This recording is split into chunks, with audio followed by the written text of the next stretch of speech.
পিতৃপক্ষের অবসান ঘটিয়ে মহালয়ার মধ্য দিয়ে মাতৃপক্ষের আগমন, ফলে বাঙালির শ্রেষ্ঠ উৎসব দুর্গাপূজা এক প্রকার সূচনা হয়ে গেল।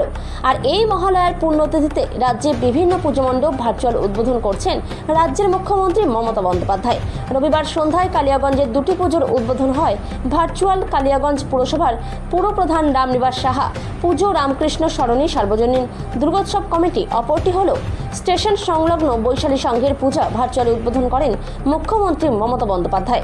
উপস্থিত ছিলেন পুরপ্রধান রামনিবাস সাহা, উপপুরপ্রধান ঈশ্বর রাজক, থানার আইসি দেবব্রত মুখোপাধ্যায়, জেলা পরিষদের কোমেন্টার অসীম ঘোষ সহ বিশিষ্টজনেরা।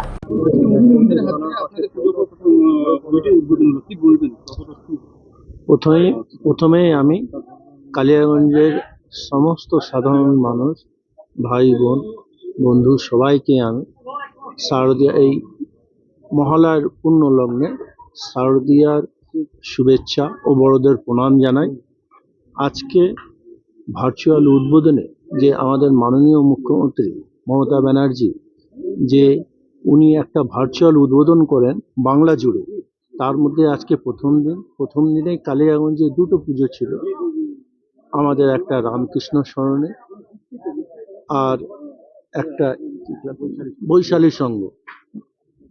খুব ভালোভাবে প্রচুর মানুষের আগমন হয়েছে। আমাদের আইসি সাহেব আসছেন এবং বিভিন্ন ধরনের সোশ্যাল ওয়ার্কার, সাধারণ মানুষ, প্রচুর লোক হয়েছিল।